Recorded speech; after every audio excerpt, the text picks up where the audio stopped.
good morning, good morning. I have good news for you. And the good news is that I've just watched a video and I want you to listen very carefully to it, and then you and I will discuss it. It is the press conference addressed by Pastor Itua Ighodalo, my very good friend and brother. He said it all. He summarized it all. He summarized everything. So I want you to listen to it. I'm going to play it for you in a moment. I'm going to play you a couple of videos, and then you will see that the problem of Nigeria is not something that cannot be solved, but some people are just not ready to solve it because it tallies with their own personal agenda. I don't know how leaders can sit down, arms akimbo, and just watch a great nation perish. It's unfortunate. So, Pastor Itua, over to you. Please listen carefully. Let me say it bold, loud and clear. The problem of insecurity in Nigeria lies on the table of Muhammadu Buhari. If Muhammadu Buhari is ready today to stop all this insecurity, he has the power, he has the ability, and he knows what to do. You can read my lips. He knows what to do. The reason why he's not doing it, I don't really understand.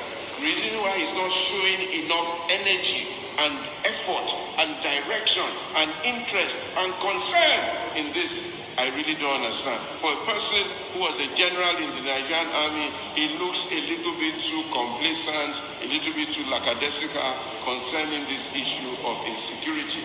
The insecurity problem starts first with a tone at the top. Aliyu Bada, I will reply you in a second. A bunch of security leaders who were disunited, quarreling amongst themselves. They couldn't agree on anything. They couldn't fight behind one common purpose. And a lot of them were just doing whatever they wanted. And the gentleman, Buhari, was looking at them. Everybody told him, these people are not united. These people are not working together. These people have different agendas. And he did nothing about it. And so that can't work. It can't continue. Now we have a new set of security leaders. Let us hope that these ones can come together and face this problem. You know, how can you capture 257 girls and we don't know where they are? It's not possible in this day and age with technology and everything. Do you know the amount of effort it takes to move 250 people across a certain place and nobody saw them? And you can't find them, and they disappear. And they say this girl near Sharibu, she's captured, she's having babies every year, and you can't find her. What does that mean? What nonsense is that? And you are telling us that she had baby. Who made that announcement that she had baby? Where's the person? Why don't you bring him and say, where's the baby that she saw? And where's the girl? And we can't find her. And we cross our hands, and we are looking. If Leah Sharibu was my daughter, I would go to wherever she is and go and pick her out and look for her. But we're looking because, you see, we're not really serious about these things. People come into a village, they rape the village, 20 of them, they carry the women, they carry the children, and we cannot find them. Who does that in this day and age? It doesn't happen. A man comes, they pick up a man, they take him into a forest, they cut his head, 8 of them, they are speaking, they are videoing it, we're seeing them, and not one person said, where are we going to look for these people? There was no call for these people. They videoed it and they sent it to us, and we saw it, and nobody did anything. I mean, how can that happen? How can that happen? And all these herdsmen that are in the forest, all these kidnappers, the police know them. The police know where to find them. But nobody is engaging. Nobody is trying. It's a business. It's a business. People are making money from this thing. People are selling arms to these people. People are making money from security votes. People are making money from the pain and the death of innocent people. And that's why this problem is not being solved. And somehow we are looking away. Hello. Hope you enjoyed. Okay. Before I talk about Pastor Itua's broadcast, I want to respond to one Aliyu on Instagram. Aliyu. How many times did I call your name? I am not a cheap monk. If you are cheap and you think every Nigerian is jobless and they have to live on government before they survive, I am not one of them. Okay? I am happy that I'm not a minister in Buhari's government. It would have been unfortunate. Yes, it is true. If you're a minister, of course, you can't talk. It's like working for a man. If you want to talk, then you resign. So don't come here and try to blackmail everybody. So anybody who complains about Buhari is because they didn't make him a minister. When for the life I live today, no minister lives it. Quote me on it. I have my freedom. I live wherever I want. I go wherever I want. I say whatever I want. I'm not a dullard like you. What's wrong with you? Are you proud of the Nigeria of today? Can you sleep in your village? Tell me where your village is and tell me the last time you slept there. Tell me the job you do and what you have ever contributed to Nigeria apart from being a parasite. You come here, you think you can insult me? Aliyu, please get off my page. People are dying. You are coming here to talk about ministerial appointment. What has that got to do with anything? Because all of you go into government to go and steal. I'll be 61 in 2 weeks' time. I've never lived on government. I've never been in government. What more do I want in life? You think ministerial appointment is the problem of everybody? Those of you who cannot survive outside government, that's your business. That's none of my business. No, it's my business to talk to him. We need to let people know that the country belongs to all of us and we can talk. I criticize Jonathan. So why can't I criticize Buhari? Because he is God? We supported him with our sweat, with our hard-earned money, and if he's disgracing us, we have a right to react. We supported him. And I apologize again and again. I apologize publicly that I ever made such a mistake in my life.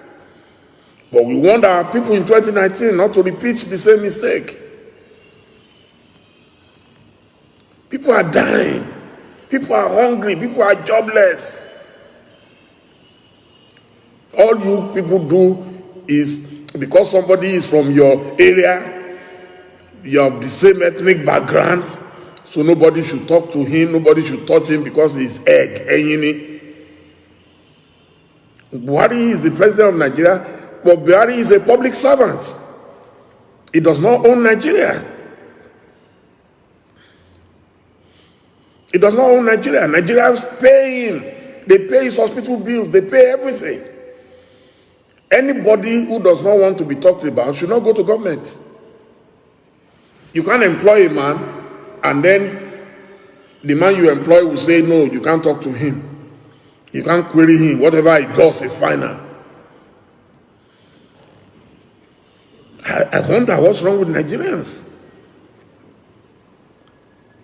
So it was good for us to criticize Jonathan, but it is no longer good to speak about Buhari. The country has virtually collapsed on its head. You are telling us we can't talk. Because of what? If Buhari sits in front of me, I will repeat it and tell him to his face that you have failed. What have I said that his own wife has not said about his government? That Nigeria has been taken over by bad people. Am I the one saying that? Is that not his wife? When tomorrow comes, Buhari will say, oh, he didn't know. So that's why we're telling him. So those of us who have the voice that can reach him, that's why we're saying it publicly, that Nigeria has collapsed. Muhammadu Buhari, listen to the cries of your people. And we don't want you to come next time and tell us that, oh, we didn't know, nobody told me. We're doing the job of the advisors, but the advisors, everybody is in government for their own thing. That's why you think I need a ministerial appointment. Minister. There is no insult bigger than that. Minister. In my private capacity, I've been dealing with presidents globally. I've never been in government. You come and tell me I have to be a minister. Minister so that I can steal money. Is that all there is to life? I beg. So let's come back to Pastor Itua. Yeah, he has said it loud and clear. The blame lies on the table of Muhammadu Buhari. No other person should be blamed. If Buhari wants to end this thing today, he knows what to do. But Buhari obviously is being sympathetic to his people. He doesn't want it to look like he's the one sending soldiers to go and kill his own people. That's all. Why is it easier to carry soldiers to go and be shooting people in Anambra, in Imo State, in Enugu, in Ebonyi, and all those places? Why is it so easy? The same energy that you are mobilizing against IPOB, why don't you mobilize the same energy against Boko Haram and see if you will not get the result? So we divide Nigeria. Oh, then there's another man I love to listen to all the time. His name is Governor Otom of Benue State. God bless him. God bless him. We need more people like that in our country. They've turned everybody into a dog. All you can do is bark. You can't, they don't talk.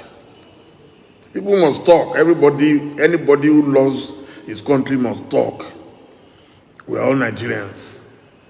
Don't let anybody bully you that you can't talk. Why can't you talk? Those of us who are talking, we're the ones who love the country. We're the ones who don't want the country to be destroyed. You can't hear me on Instagram. Please let me know. Can you hear me on Instagram?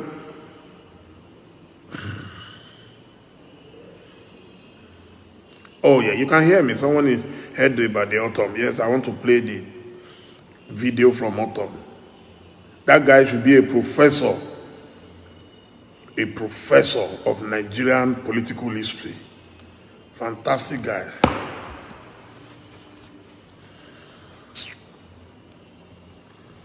If you are proud of the way Nigeria is now, raise up your hand and pray that your life should be like that.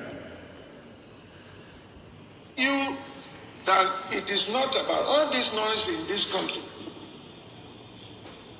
It is about taking over the land. And I will read this so that you appreciate what I'm talking about and you appreciate my pains. This is a summary of deliberation by Fulani Nationality Movement, January 13th, 2018 to 14th January 2018. That was when they held this meeting in Kano. And they issued this press statement. Listen to it very well. The Fulani Nationality Movement, after extensive deliberation on the state of the nation in the context of recent killings and national uproar, met today in Kano, the capital of Kano State. Amongst other things, the Fulani deliberated on attacks on cattle by Brussels, kidnap of Fulani men and women in some parts of Nigeria, displacement of Fulani traditional settlements in the northern Nigeria and some parts of southern Nigeria, stealing of properties belonging to the Fulani cattle owners, amongst other issues. The group also deliberated on the political situation in Nigeria occasioned by the irresponsible calls for restructuring of Nigeria and historic and vicious attack on Fulani people by southern nationalities and their cohorts in the Middle Belt. The plot to ensure Fulani are pushed out to backbench in the power equation in Nigeria, and above all, the vicious campaign against the God-ordained place of Fulani as a leading star guard in Nigeria. And after extensive deliberation, we hereby make the following declaration. Listen very well. A. The killings in Benue State of the thief is well deserved. It was a revenge attack on series of onslaught on the Fulani, which most parodies on November 17, 2017, and when 30 Fulani men and women were killed in Nasarawa State. We noticed the recalcitrant culture of the thief people as demonstrated even in the 1804 jihad, when they obstructed our ordained conquest of Nigeria. B, we condemn the media propaganda again to wage war against the Fulani and supported by Yoruba, Igbo and their bigotry allies in the Middle Belt. That we are aware of plots by minority ethnic groups in the Middle Belt to attack Fulani settlements. D, that we have asked all Fulani across West Africa to raise money and arms to prosecute the oncoming war. We call on all Fulanis to prepare for this holy war. There is no going back. All over the world, Nigeria is the only country given to Fulani by God.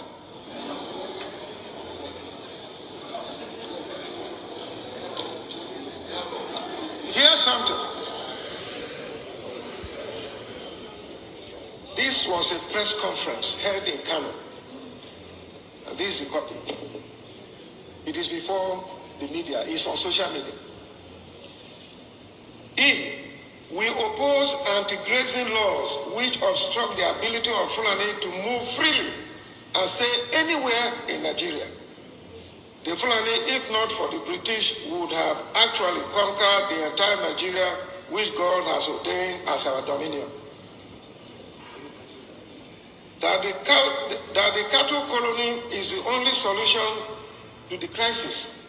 You remember when the federal government brought the issue of cattle colony and Ruga, which we resisted here in Benue State. Whether the federal government or state government accept it or not, we must ask all Fulani herdsmen all over West Africa to move to Nigeria to penetrate every corner for the upcoming jihad. You see the reason? We have asked them to be armed, since it seems it is the only language that Nigerians understand. The Nigerian government has failed to protect us. So you see the narrative. We want those who oppose Fulani cattle trade to be cautious of the consequences. Okay. We are I think he has told us enough. Let me make these clarifications. As a 60-plus-year-old man, I've always been a proud African, a proud Nigerian. I have friends across Nigeria. I love every Nigerian, including those who hate us. My religion does not allow me to hate anybody. I'm a Christian. And I love my neighbors as myself. I have nothing against any Fulani man, any Tiv man, any South man, any Yoruba man, any Igbo man. I love mankind. Anybody who knows me knows I love every human being. As an African, I'm a Pan-Africanist. I live in England, I live in Nigeria, I live in Ghana. I love people, and everyone knows that I respect every human being. But it is unfortunate that some people who want to live a miserable life believe they should drag everybody along to live miserably. Can you listen to me? Some people have decided that their lives are miserable and they must make others miserable. It is wrong. It is wrong. I heard what the governor was saying just now, where some people said they have a right to grab land in any part of Nigeria. There is nobody who has any such right. So tomorrow, if I want to set up my poultry farm, I'll just go to Kano and say, here I come. I'm setting up a poultry farm, and I'll go and grab land anywhere. And then after I grab the land, then I say I have rights to grab anybody's wife, anybody's daughter, and rape mercilessly and kill them mercilessly. Abba. Abba, nobody has ever stopped any Fulani man from any part of Nigeria. Where is this propaganda coming from? Nobody. We all know and we all read, the richest man in Nigeria today is Aliko Dangote. Has anybody ever stopped him from building the biggest refinery fertilizer plant in Lagos? No. Because the man is productive. He's employing Nigerians. I've known Alhaji Dangote now for about 30 years. He's always been a hard worker. I've seen his work across Africa. Nobody has stopped him. Nobody has stopped him from working. I've been to his plants in Ethiopia. I've been to his plant in Zambia. I've been to his plant in Tanzania. One of the richest Nigerians is also from Kano, like Dangote. Alhaji Abdulsamad Rabiu. He's been my friend of over 20 years. He lives in Lagos. The Bua Group, they are into sugar, they are into cement, they are doing their own refinery, they're doing everything. Nobody has ever stopped them from doing their work because they are productive. But no productive man can just stroll across the border of Nigeria and say Nigeria must accept him because you are a Fulani man. Can a Yoruba man stroll into Mali and say, hey, because I'm a Yoruba man, I want to come and live in Mali, or I want to come and live in Senegal? Even ECOWAS does not allow us to do such. So why are some people looking for trouble and saying they must force themselves on others? Nobody can force themselves on others. If you want to do business, go and buy your land, seek all the government permits, and when they give you C of O, then the land belongs to you. You can't grab anybody's land and say because you're a Fulani man, your cow is more superior to other people. You know, this is what we are saying. But anytime you talk, you say it's because you hate a Fulani man, you don't like us, you hate Buhari. What is there to hate in Buhari? What's my business with Buhari to hate him? When I was spending my own money and spending my time, my energy and resources and everything to support him, I didn't hate him. Till today, despite my vehement disagreement with his policies, it's nothing personal. I still write, I report Buhari every day. I have nothing personal against Buhari. Despite the uselessness of his government, I don't hate him as a person. I pity him. Because there are not many people in this life that God will give a second chance. God has given Buhari a second and third chance now, and he has bungled it. I have no doubt in my mind that the remaining 2 years, there is nothing he is likely to do again. Unless a miracle happens. A miracle would have to happen. And Buhari, there will be a complete transfiguration of the man, and that is impossible. His mindset is so rigid that he cannot change who he is. How many Nigerians need to die before Buhari will talk or reach out to their families? How many kids will have to be kidnapped before Buhari will talk and reach out to their families? When will Buhari begin to show empathy? When he needed the votes of Nigeria, he found the energy and everything. He went everywhere.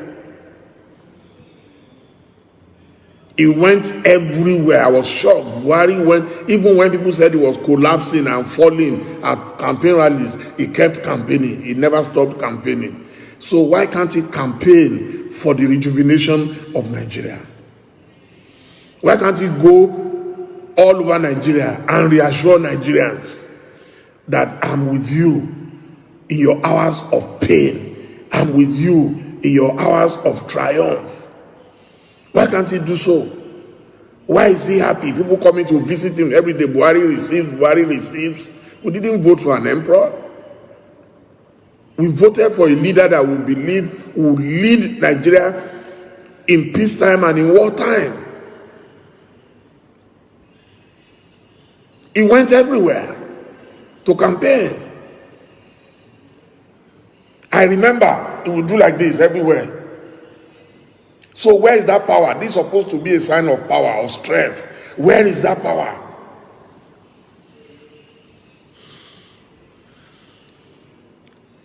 People know where these bandits are. I've seen Shehu Gumi go in the bush to go and negotiate with bandits openly, with journalists, with cameras, with security people watching. They saw them going inside the bush. Nobody followed them to go and arrest anybody. And these people are carrying weapons that even some of our soldiers don't have. Nobody ever touched them. But just let anything happen in southeast Nigeria, the whole place, they will rain bullets on them. Are they not Nigerians? If you don't protect the people and they decide to protect themselves, like ESN decided to do, how can you blame them? If you protected them, would ESN be necessary? Would anybody waste money to go and arm some people to protect them? But if you have failed, you cannot tell people not to go into self-defense. We lack shame. If you don't protect a man, you are telling the man he should just sit down there and let people come into his house and rape his wife in his presence. What manner of government does that?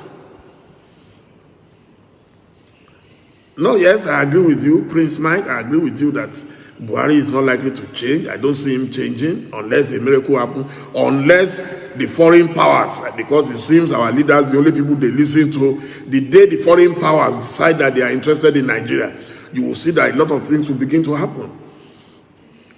Once the interest, the business interests of the foreign powers gets seriously threatened in Nigeria, you will see them react. Then they will call their man Buhari, and you will see Buhari will answer them. We're the ones our leaders don't respect. They don't respect us. They have no respect for us at home. But when it comes to foreigners, yes.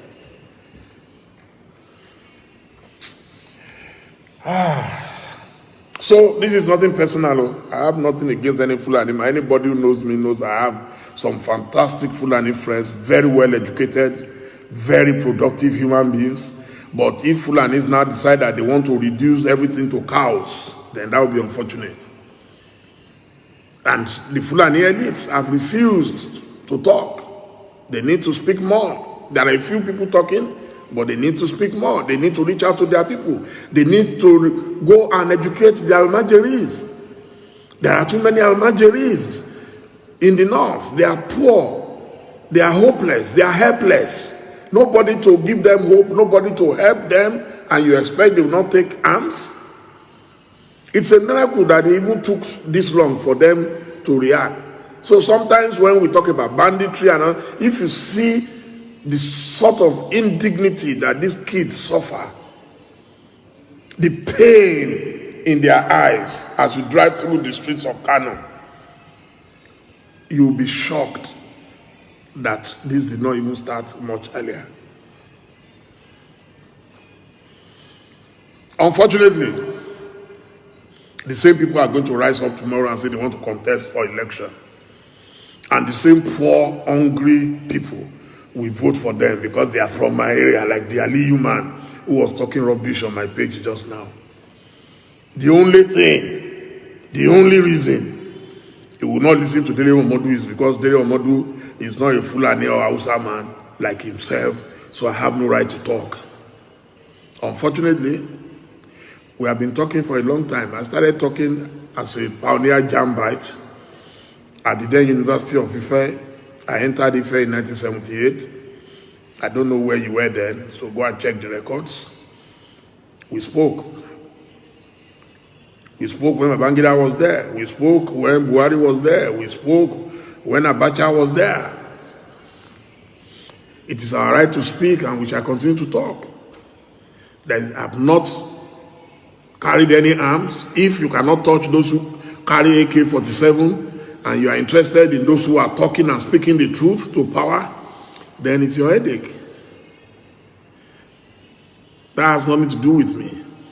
And stop blackmailing people that everybody is because they didn't make them minister. If I wanted to be a minister, I know what to do. I'll go and lobby. I will sit in Abuja like other people.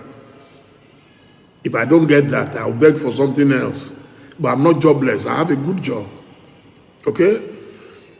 And I enjoy what I'm doing. I may not be a billionaire, I may not have all the millions, but at least I am relevant. I have a voice. And I'm proudly using my voice. We have many voices in Nigeria who have gone quiet. That is their business. Shame on them. If you have a voice and you cannot use it to rescue your country in the days of tribulation, shame on you. So because Buhari is in power, suddenly everybody is quiet. Shame on you. Let's all speak with one voice. It has nothing to do with fighting anybody. We're not fighting Buhari, we're not fighting anybody. We're just telling him the truth. That Nigerians are dying in case he doesn't know, in case he has nobody to tell him. I pity our soldiers. I pity our security men. They are overstretched. Go and check my records. Go on Google and see my visits to Sierra Leone. Go and see my visits to Liberia.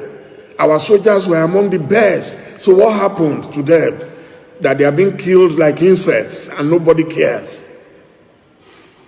Our soldiers are among the best in the world. But some people have to read the body language of Mr. President. Can we move? Some people will be in trouble and they will call and they will say, we don't have instructions to do anything. But they have instructions to go and kill IPOB. It's wrong.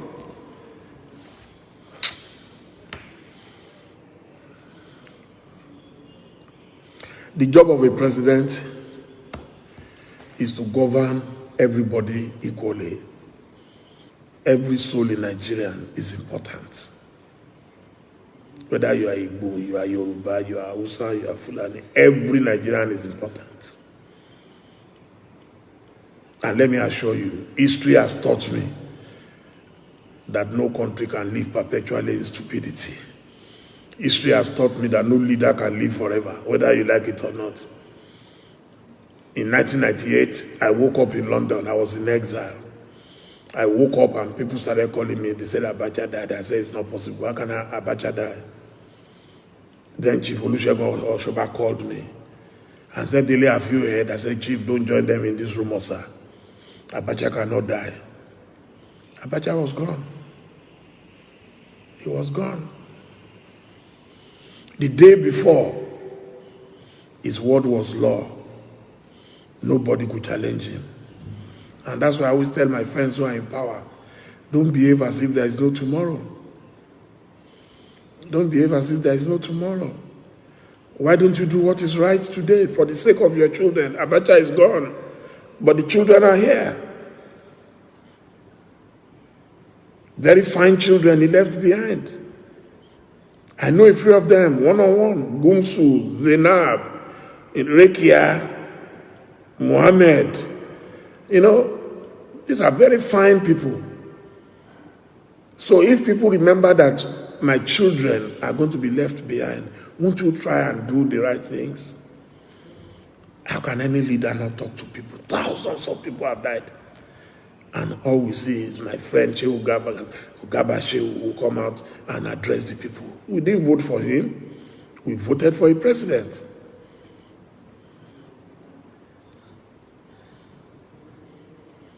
What is wrong with us? What is wrong with us? All the powerful people of yesterday, where are they today? They are ordinary mortals like you and I. Stop flexing muscles. No man is God.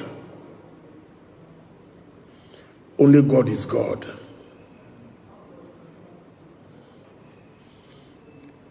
Nigeria is doomed. We won't go to the dustbin of history. I pray not. As a Christian, I believe in miracles.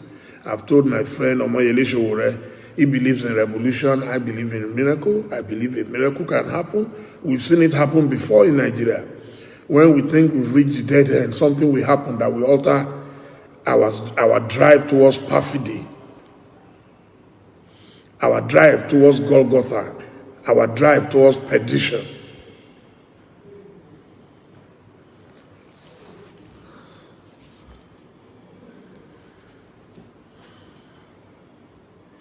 Nigeria is among the best in the world, whether you like it or not.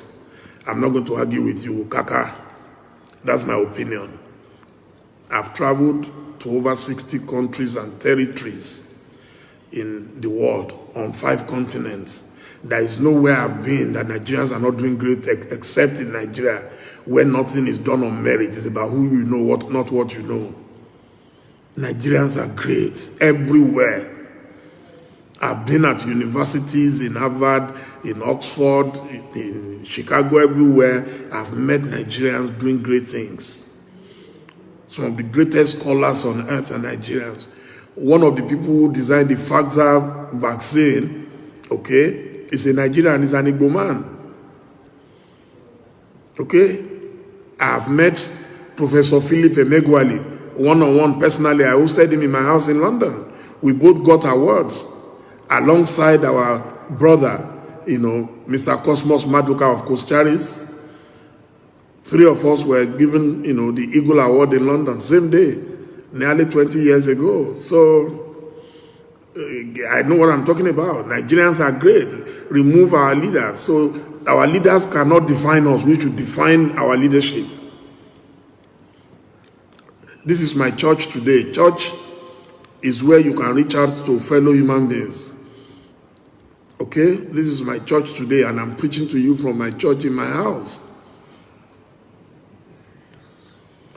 I don't care whether Buhari has a hidden agenda or not, it will not work, not in Nigeria. It won't work. You should go and learn from other leaders who tried it. It will never work, it will never fly. All the army, if you like, they can convert all the army in Nigeria to one army that they can control. It will never work. That one, I'm telling you that it won't work. Nigerians are too sophisticated. We may look stupid and squeamish and timid. Trust me, Nigerians are brilliant. Do you know how many Nigerians are in the cabinet of Joe Biden, the president of the United States of America right now? That tells you how great Nigerians are. Nigerians are controlling the world, and we're going to rule the world. That's the wish of God for us. It's not the wish of man or any dictator. Nobody can stop our movement to greatness. Nobody. It doesn't matter whether it becomes Yoruba nation, it becomes Igbo nation, whatever nation it becomes. I want to tell you that the country called Nigeria today, and Nigerians, whether you are Fulani, you are Hausa, we are great people. But those who want illiterates to continue to dominate us, that's their business. One of the biggest problems is ignorance. Where you have ignorance and mass poverty combined, it's a deadly combination. It's a deadly combination. So we need to get serious and know that never again shall we allow conservative elements dominate us. And we have them everywhere. It's not just in Fulani land. We have them in Yoruba land. We have them in Igbo land. We have them in Ijo land. There are oppressors everywhere. It is for us now and henceforth to make up our minds that never again are we going to allow such nonsense.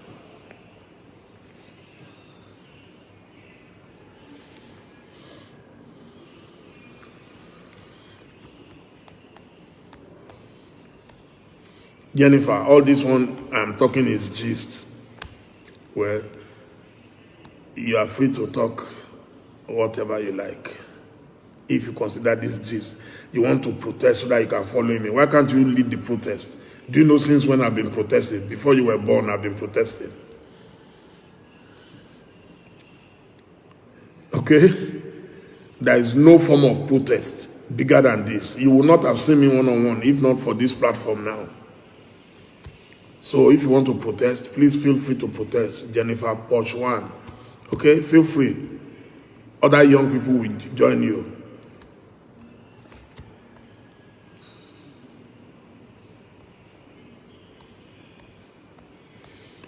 Thank you, Mr. Ikechukwu. Thank you so much.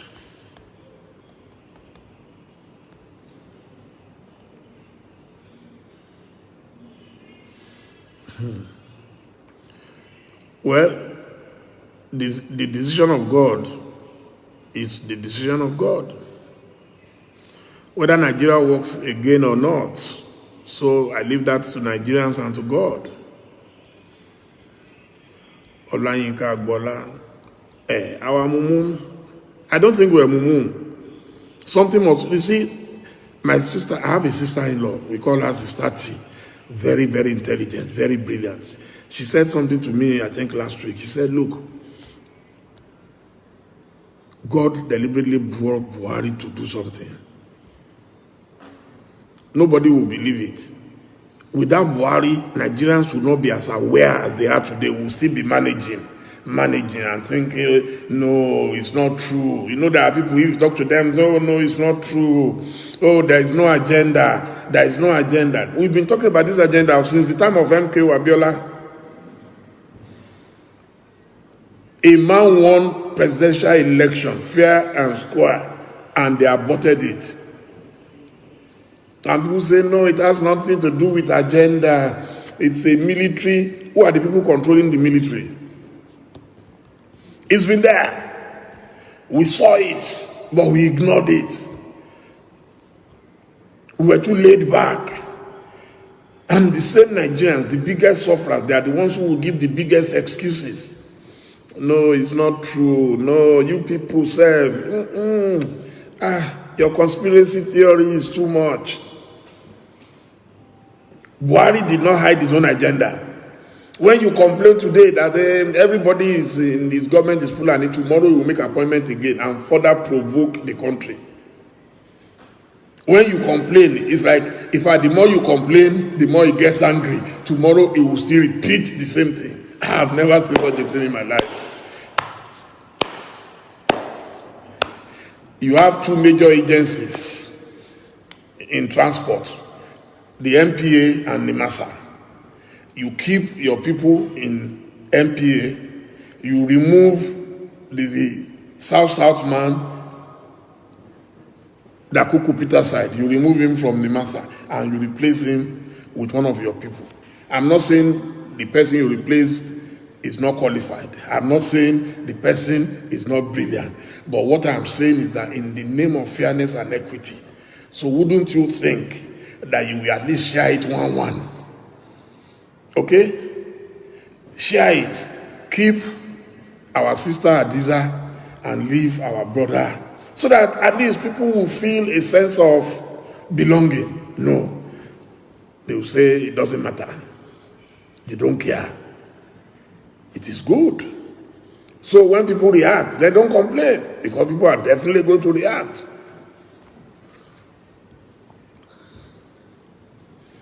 People are going to react. There is no way. One thing I know Buhari cannot succeed in doing is to stop Nigerians from talking. Of course, most people will keep their mouth shut like Mumu, that's fine. But I know Nigeria very well, that nobody can cow us. I pity our governors. Let me talk about them. If you see the way our governors, Rababa, go to Abuja, take picture with Buhari as if, they are going to Hollywood to go and meet some superstars, take pictures. They bring some files. They'll bring files. I saw Opus Odima the other day. They will carry files. They are discussing with Buhari. What are you discussing? Your people are dying. And then you are boasting. You are the one who sent soldiers after IPOB. Are they not citizens of your state? If you protected your people, if your people are happy, will IPOB gain upper hand?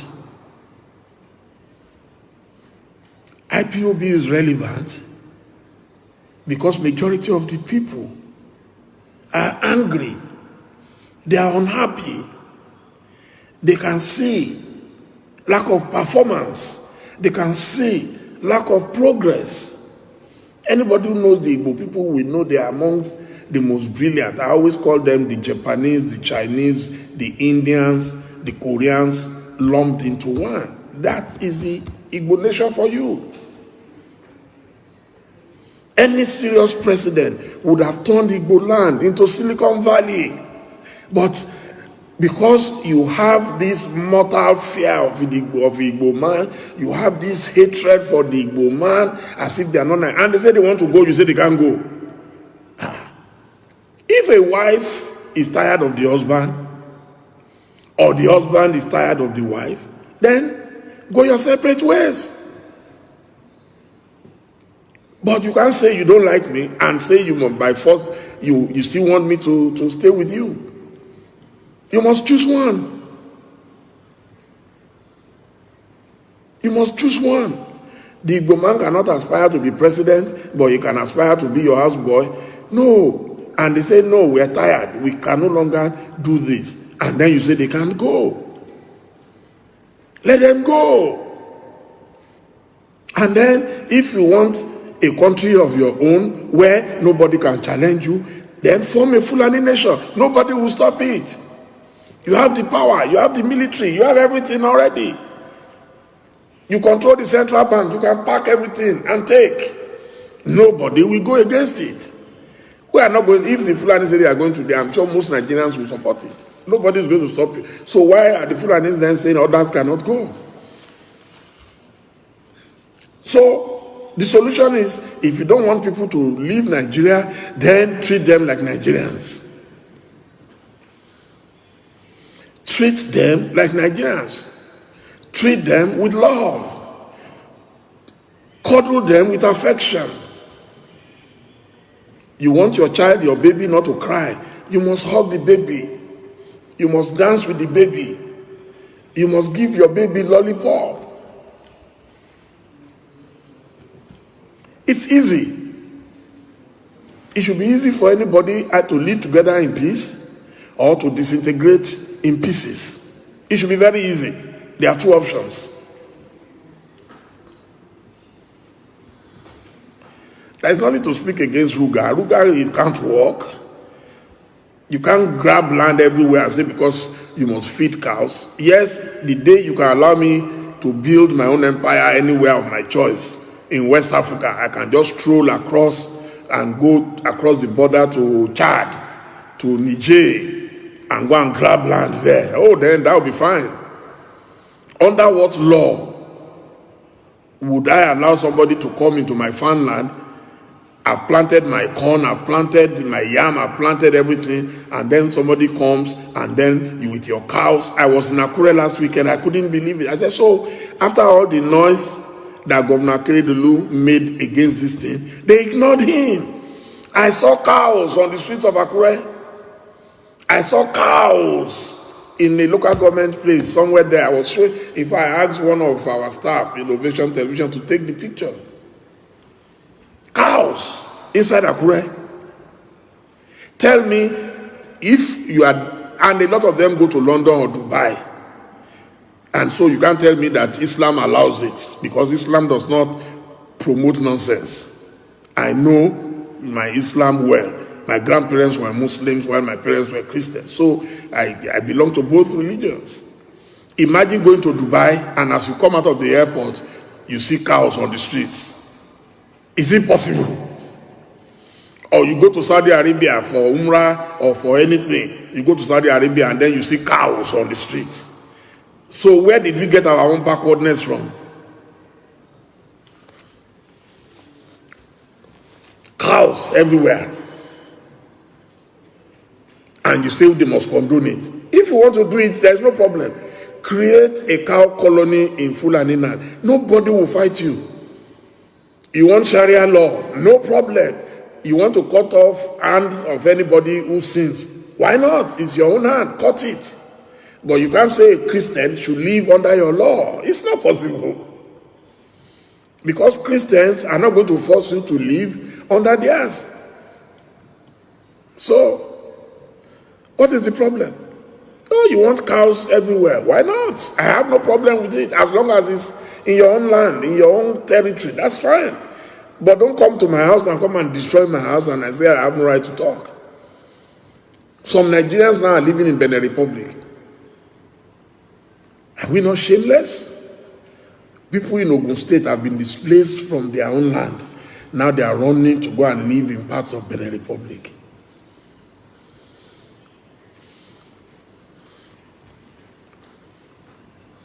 If we talk, they say no, it's their right. We must allow cows to feed. If you can feed cows on the streets of Saudi Arabia, go and feed cows on the streets of Dubai, where you all love to go.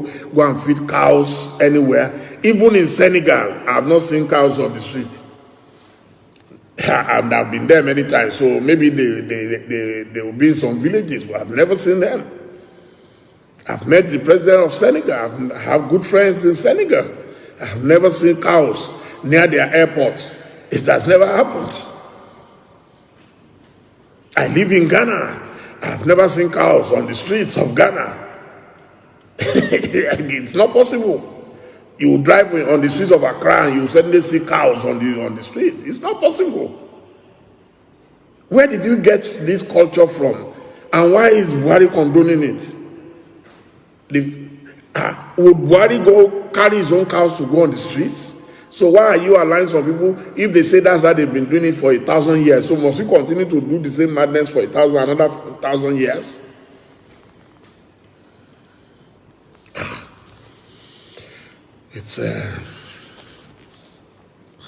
It's very unfortunate.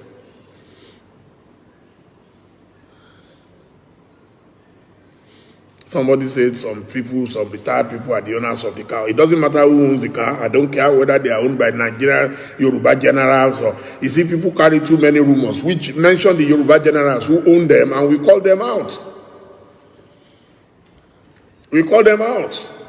It doesn't matter who owns them, whether they are our kings or they are our chiefs. Mention their names, the people you know who own cows in Yoruba land or in Igbo land. Who will now tell us that we must allow cows to go and be destroying people's houses. Only last night, somebody that we know very well was kidnapped from a farm in Ogun State. This is a hard-working woman. Just yesterday was displaced. I'll get the details now. I need to find out even if they've made contact with the kidnappers.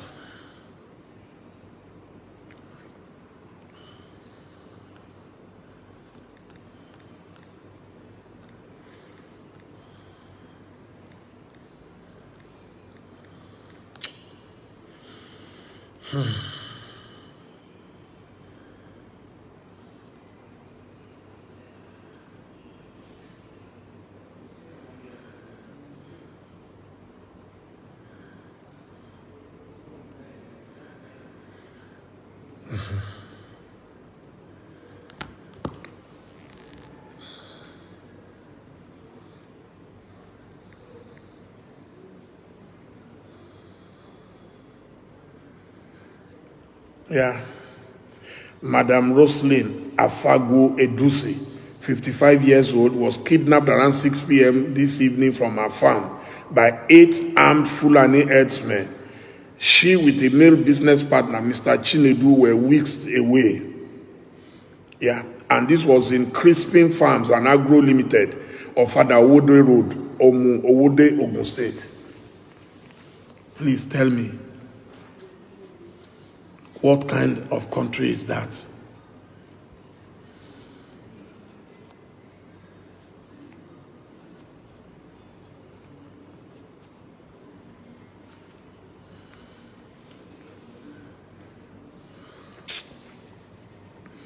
It is very sad.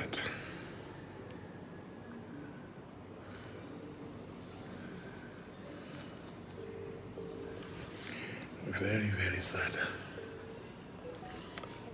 Hello, how are you? Any luck at all? Yes.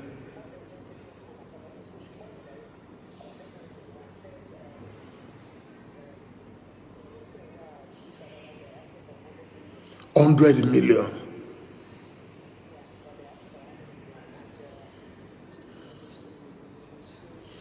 Okay.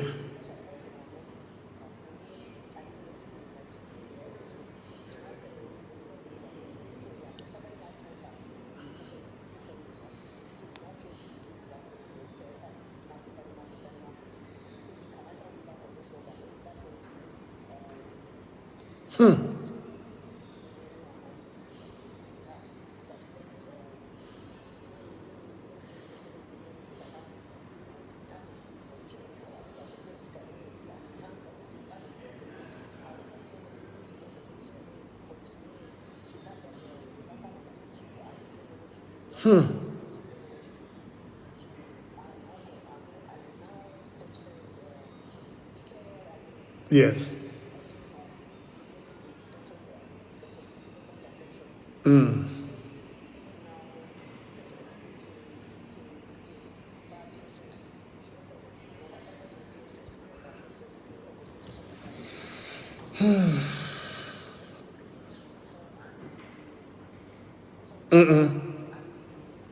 I understand.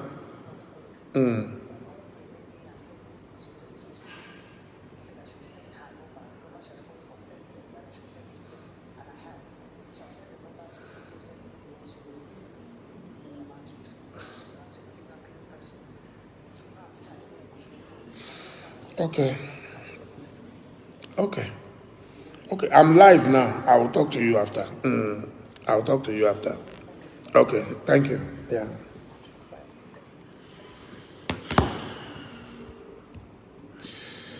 So unfortunate.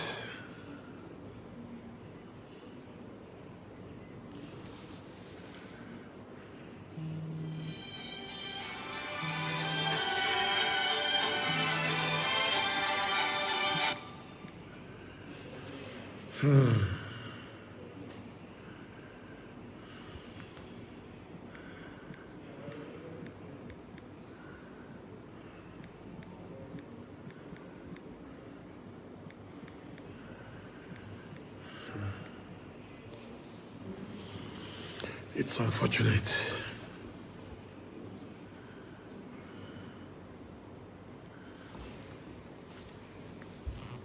It's unfortunate. It's unfortunate.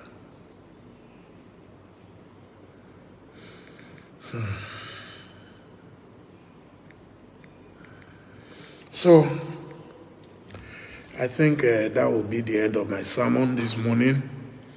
I want to say a big thank you to Pastor Itua for that very momentous press conference. For those of you who might have missed it, I will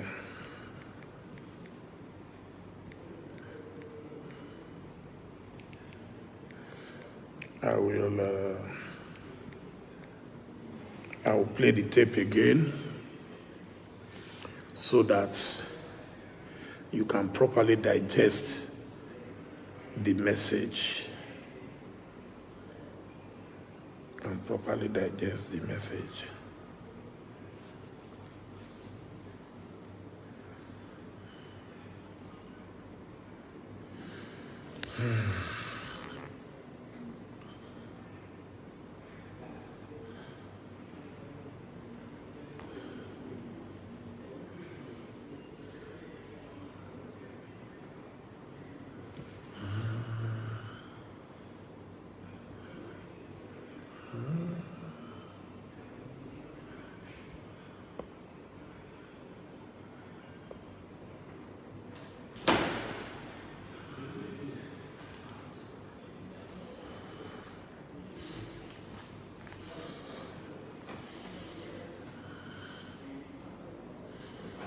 Michael, please arrange some coffee for me.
Okay, so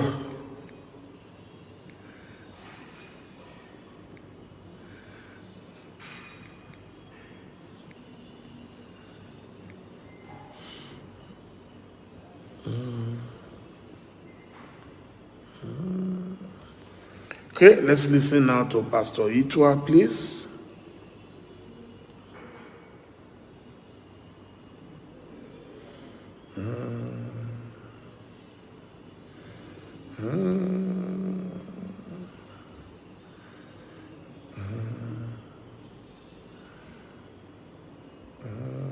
Let me say it bold, loud, and clear. The problem of insecurity in Nigeria lies on the table of Muhammadu Buhari. If Muhammadu Buhari is ready today to stop all this insecurity, he has the power, he has the ability, and he knows what to do. You can read my lips. He knows what to do. The reason why he's not doing it, I don't really understand. The reason why he's not showing enough energy and effort and direction and interest and concern in this, I really don't understand. For a person who was a general in the Nigerian army, he looks a little bit too complacent, a little bit too lackadaisical concerning this issue of insecurity. The insecurity problem starts first with a tone at the top. For the last 4 years, you had a bunch of security leaders who were disunited, quarreling amongst themselves. They couldn't agree on anything. They couldn't fight behind one common purpose. And a lot of them were just doing whatever they wanted. And the gentleman, Buhari, was looking at them. Everybody told him, these people are not united. These people are not working together. These people have different agendas. And he did nothing about it. And so that can't work. It can't continue. Now we have a new set of security leaders. Let us hope that these ones can come together and face this problem. You know, how can you capture 257 girls and we don't know where they are? It's not possible in this day and age with technology and everything. Do you know the amount of effort it takes to move 250 people across a certain place and nobody saw them and you can't find them and they disappear? And they say this girl near Sharibu, she's captured, she's having babies every year and you can't find her. What does that mean? What nonsense is that? And you are telling us that she had baby. Who made that announcement that she had baby? Where's the person? Why don't you bring it and say, where's the baby that she saw? And where's the girl? And we can't find her. And we cross our hands and we are looking. If Nia Sharibu was my daughter, I would go to wherever she is and go and pick her out and look for her. But we're looking because you see, we're not really serious about these things. People come into a village, they rape the village, 20 of them, they carry the women, they carry the children, and we cannot find them. Who does that in this day and age? It doesn't happen. A man comes, they pick up a man, they take him into a forest, they cut his head, 8 of them, they are speaking, they are videoing it, we're seeing them, and not one person said, where are we going to look for these people? There was no call for these people. They videoed it and they sent it to us and we saw it and nobody did anything. I mean, how can that happen? How can that happen? And all these herdsmen that are in the forest, all these kidnappers, the police know them. The police know where to find them. But nobody is engaging. Nobody is trying. It's a business. It's a business. People are making money from this thing. People are selling arms to these people. People are... Let me say something on what the pastor said just now.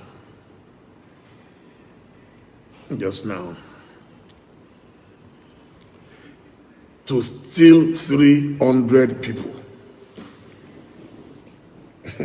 theoretically, we need minimum 6 big luxurious buses, 50-seater capacity buses, 6 of them. If there are 25 seaters, it means you're going to need maybe about, what am I saying? 12. Every 100 you need 4 buses. So 4 times 3, so you will need 12 buses. And then the kidnappers themselves must also have extra vehicles with their weapons. So you are going to need a convoy of about 10 people. Are you telling me that you will have 12 to 15 buses in a bush and the satellite will not be able to pick them out? It's true, we're not ready. We're not ready. So let's forget it. You were disappointed in me for supporting an illiterate. That's fine. I've apologized repeatedly, but there's nothing more I can do. I was scammed once, but I wasn't scammed twice, so that's fine.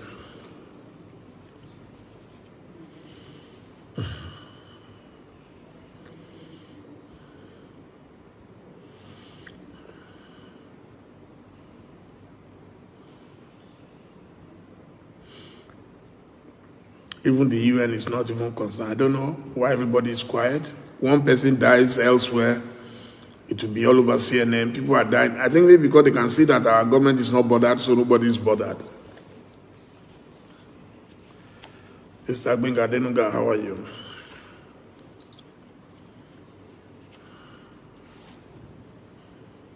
It's unfortunate. Nobody is bigger than Nigeria, not Buhari, not anybody.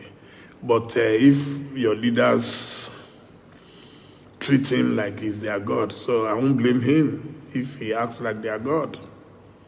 I've met the man. He's a simple man. Met him a couple of times. So I'm always wondering why they're all shaking like jelly.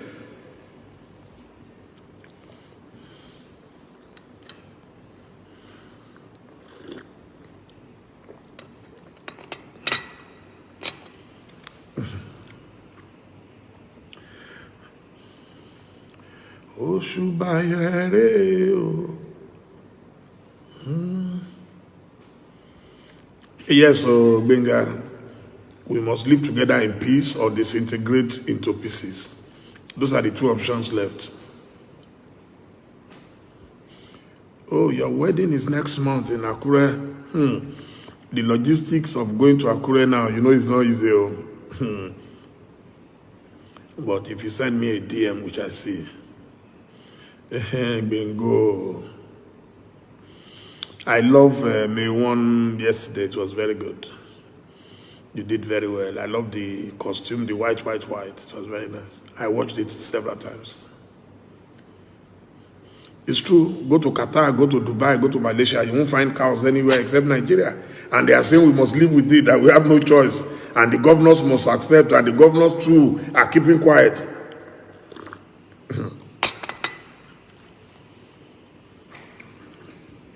Those who think Nigeria will continue to live in backwardness, they are dreamers. Dreamers. Yeah, it's all about leadership. If tomorrow Buhari says no cow should be seen on the street, there will not be a single cow on the street. I know that for a fact.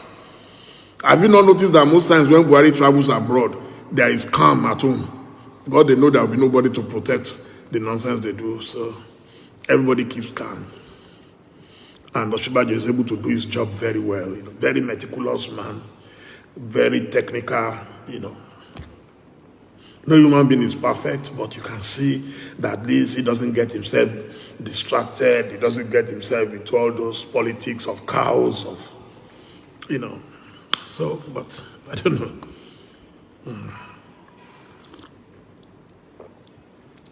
Sorry, I didn't invite you to join me in drinking coffee. I'm a coffee addict.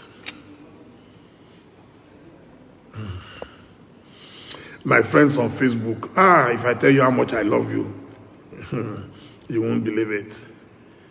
I love you. A standing ovation for my friends on Facebook. Right now we have 1,200 watching at once. My Facebook friends, they are too much. Thank you. Don't be jealous of my Instagram friends. Don't be jealous. You're also doing very well.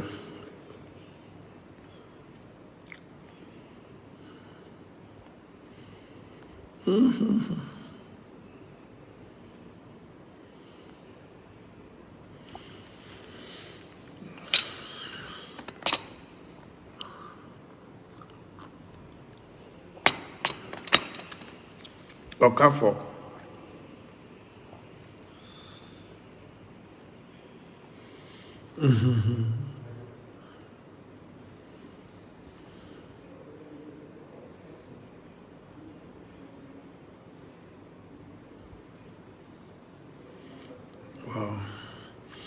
I'm reading the comments.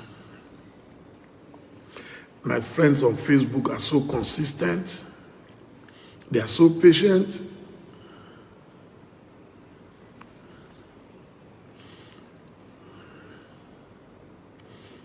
You've never ever imagined that Nigeria will follow the path of Syria. But I think Syria is better than Nigeria right now, according to what I'm reading. I think Nigeria is number 3. Iraq, Afghanistan, Nigeria. In fact, even Somalia, that I used to think was the worst, is better now in terms of terrorism.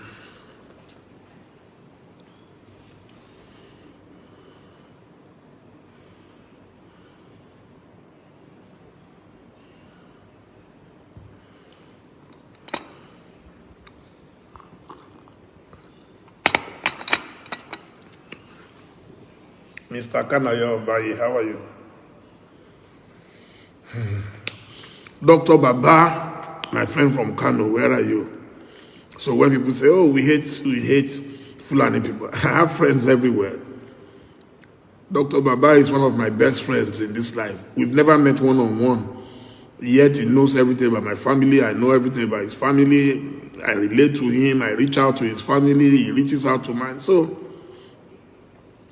he sends me gifts. I'll send him gifts. So it's not about individuals. It's about just a few people who are profiting from this nonsense. You need to prepare for war, you know. May we not prepare for war. There is nothing. It's the poor people again that will suffer it. All the big people will run away.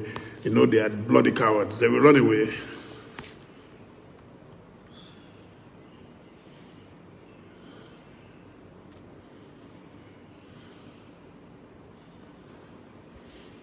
We have a God who never fails.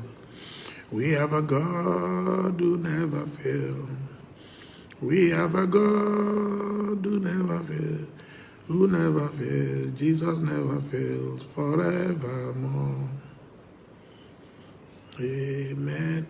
I don't drink decaf coffee. I drink coffee. If you want to drink, drink. What is decaf again?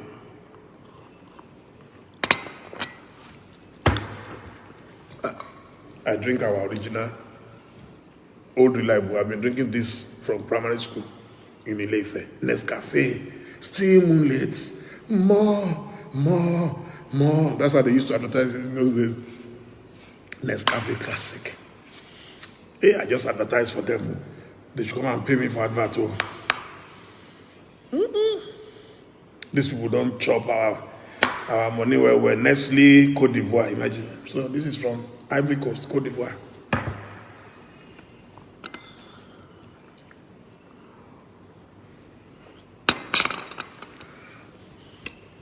In those days, we would drink Bonvita, drink coffee, drink Milo, big Milo.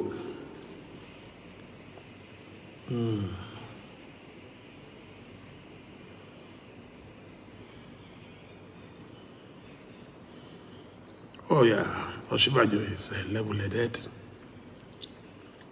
but he's been frustrated, black and blue.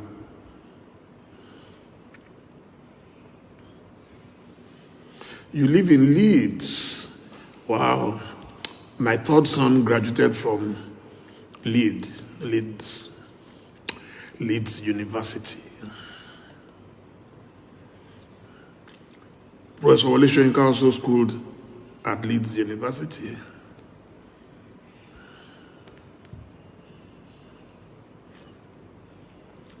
Dr. Baba Sani Seidu Baba, how are you? Dr. Sani Seidu, very brilliant man. You people should go and fight against cows before people think that every Fulani man is all about cows. You are not all about cows. There are good Fulani people like yourself. Hardworking, brilliant, doing PhD in China, doing everything. And then all we hear is cow. How can cow be more important than human beings?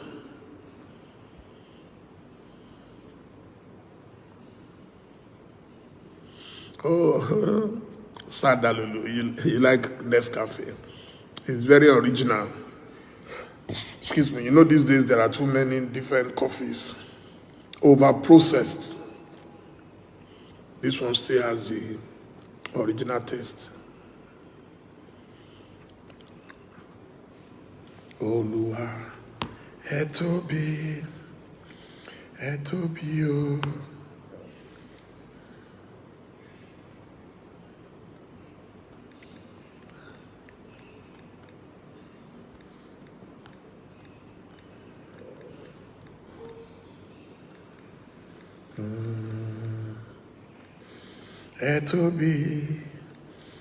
Ẹ tóbi o. Ẹ tóbi.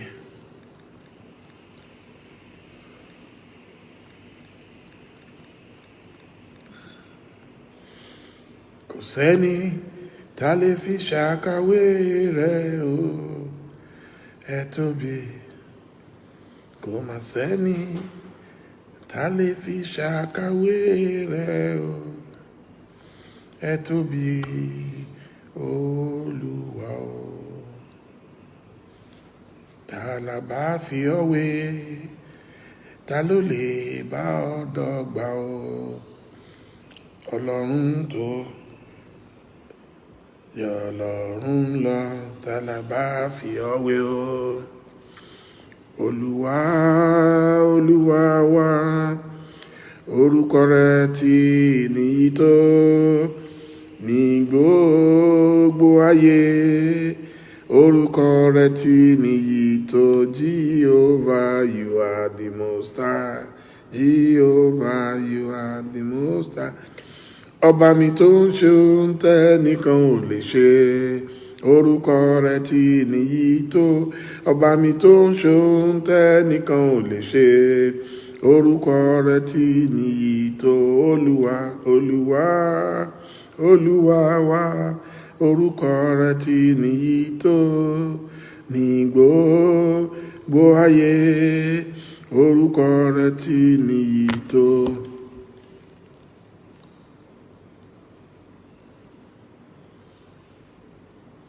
Okay, I've just seen an article by one of my favorite writers of all time out of Nigeria, Uncle Sonala Olumese. He lives in New York. It's titled Sonala Olumese, Fight for Me, Buhari Begs. Last week, the president, Major General Muhammadu Buhari, retired, found himself face to face with United States Secretary of State, Anthony J. Blinken. Buhari may have forgotten, but he first encountered Blinken at that time the U.S. Deputy Secretary of State, weeks after he took office in 2015. Ironically, the issues that the two men discussed last week are the very same that they covered in 2015 when Buhari was preparing for his first state visit to the U.S. Buhari told Blinken his talks with Mr. President Barack Obama will boost his efforts to overcome terrorism and that Nigeria look forward to greater U.S. support for the multinational joint task force against Boko Haram. He then moved up in the world, arriving in the U.S., where he was received like royalty at the White House by gushing President Obama. The American leader applauded Buhari's reputation for integrity and to make sure that he is bringing safety and security and peace to his country, and a very clear agenda with respect to rooting out the corruption that too often has held back the economic growth and prosperity of his country. Obama looked forward to discussing security and counterterrorism, and now it can be helpful in addressing some of the corruption issues that have held Nigeria back and unleashing the incredible talent of the Nigerian people. Following that meeting, the White House issued a readout on July 21, which said, among others, that Mr. Obama made clear that the U.S. is prepared to increase support for a holistic effort by the government of Nigeria to counter Boko Haram, one that protects human rights and brings together security and development tools to defeat Boko Haram and eliminate the factors that fuel extremism. Buhari also met with other top officials, notably the then Vice President Joe Biden, and they spoke about Vice President Biden and President Buhari spoke about the ways in which the U.S. and Nigeria can partner to overcome the challenges and seize the opportunities. President Buhari and the Vice President agreed on the importance of rooting out corruption in order to unlock the full potential of the Nigerian economy and ensure stability. This is the context in which Buhari's meeting with Blinken last week must be evaluated for the embarrassment and shame that it was. As much as I criticize President Olusegun Obasanjo, for instance, he would have requested and obtained a meeting at the highest levels. Think about it. Buhari, a man who was celebrated in the White House in 2015, could not get a meeting even with Vice President Kamala Harris, let alone Mr. Biden. He could not speak with either official, even by telephone, although they had in March spoken to the leaders of Kenya and the Democratic Republic of Congo. In November, Biden had also called President Cyril Ramaphosa of South Africa. From the rooftop of Buhari Mania in Washington in 2015, Buhari had become indispensable, inconspicuous, and irrelevant because of his policies at home and abroad, including nurturing some of the problems he had claimed he would solve. And of course, Buhari sent to Washington, D.C. for 5 years, a man who was so old, it was unclear he knew where he was, let alone why he was there. Last week, if Buhari loved Nigeria, he should have resigned. Indeed, it is over 3 years since I first called on him to resign. Now completely out of his depth, with his incompetence and insincerity spilling grave insecurity into every family and every street in Nigeria. Buhari was last week begging Blinken to beg Biden to send the exact same help the U.S. offered him directly 6 years ago. It was the same week that the inaugural Chandler Good Government Index, CGGI, ranking countries according to government capabilities and outcomes, placed Nigeria as the third worst country on earth, ahead only of Zimbabwe and Venezuela. Buhari's response was to hold out his heart, saying that unless the U.S. and other strategic partners came to save Nigeria, the consequences would spill over to all countries. It was a reminder of his July 2015 visit, when at the U.S. Institute for Peace, he charged that by not selling weapons to Nigeria, the U.S. had aided and abetted Boko Haram. This was about the A-29 Super Tucano light attack aircraft Nigeria had sought to buy from the U.S., for which the Obama administration, citing concerns about Nigeria's human rights record, had placed a hold. That would get worse after the Nigerian Air Force mistakenly bombed the refugee camp in Ran, Borno State, in January 2017. Over 100 refugees and 8 workers were killed. The core of the matter is simply that the Buhari administration has never demonstrated commitment to the task or competence in implementation. He did not read the papers he signed and never took seriously the subject of human rights. And as he nurtured corruption and nepotism at home, he somehow hoped that everyone around the world was also deceived. But everyone has seen the past couple of months, for instance, when he finally changed his service chiefs. He moved swiftly to protect them from being indicted for war crimes by converting them into ambassadors. Similarly, in 2018, as the herdsmen violence began to expand, he told the United Nations General Assembly that insurgencies in the Sahel and the Lake Chad Basin featured runaway fighters from Iraq and Syria and arms from the disintegration of Libya. Earlier in April that year, he told Justin Welby, the Archbishop of Canterbury, that the killer headers had been trained and harmed by former Libya leader Muammar Gaddafi and subsequently escaped with their arms. And yet, it was the same killers who had, among others, massacred over 70 Nigerians in Benue State on New Year's Day 3 months earlier, with Buhari urging the leaders of that state to accommodate your countrymen, the killer others, and restrain your people, the victims. 3 years later, Buhari is begging the world to send the cavalry to rescue his government from the same mess he has nurtured for 6 years. The truth is that while relocating the AFRICOM headquarters to Africa might help to put out 1 or 2 bushfires, and while friends and partners may send other resources, the real problems and solutions are in his hands. That's what Pastor Itua said. The cynicism and duplicity of Buhari's government has proved to be Nigeria's biggest challenge. Every society needs a leader who can think beyond himself and for the public good. Buhari thinks in indecisive fragments, pandering to hidden agendas. It is his contradictions and arrogance that are responsible for the chaos and insecurity in Nigeria. For Nigeria to slide back from disintegration, it must have a leader with a national vision and focus, a leader who is persuaded and led by the mammoth challenge of justice, poverty, and accountability. In essence, that is what Blinken was saying to the African media after his meeting with Buhari. Perhaps Buhari, because he ignores the local press, did not read that encounter. And that is the point. Wow. It is very serious. Thank you, Uncle Sonala. You are the best. You are the best. You are the best.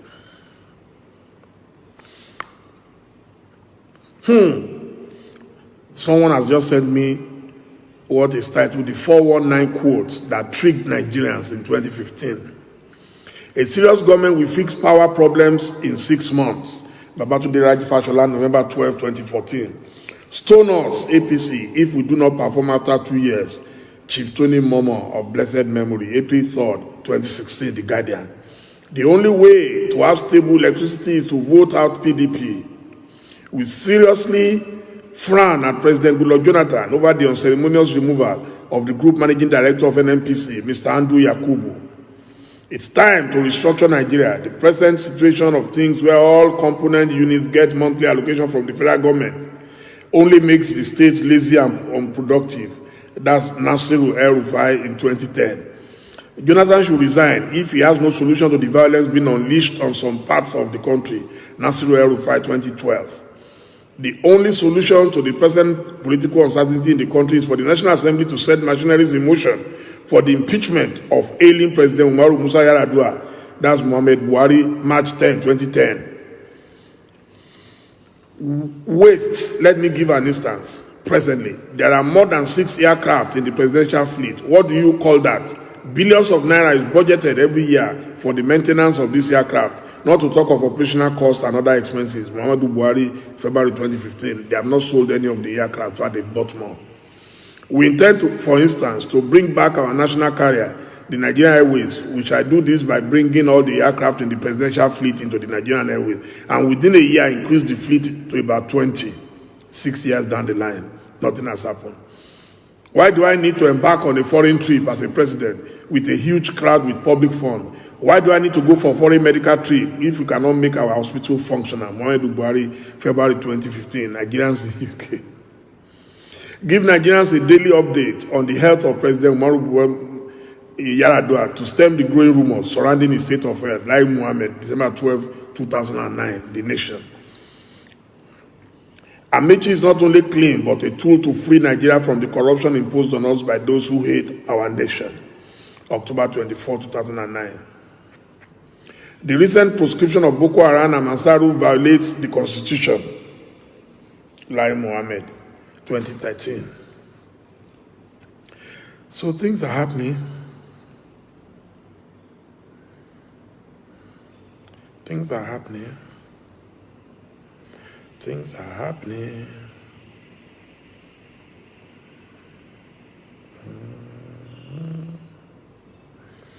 It is well. It is well. It is well. It is well.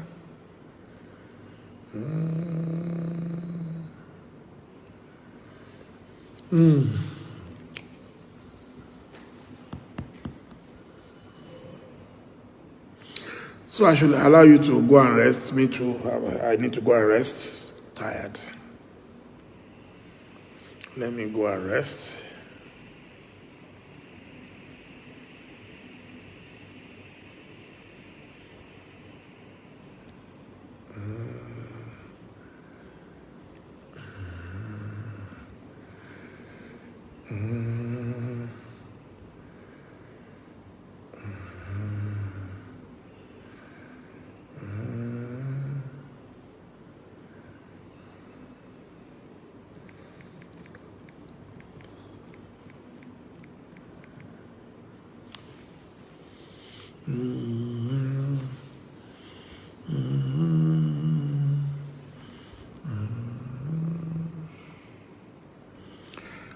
So it's time for us to go. It's time for us to go. Let me go. What's time now? It's after 10 where I am, which means after 11 in Nigeria.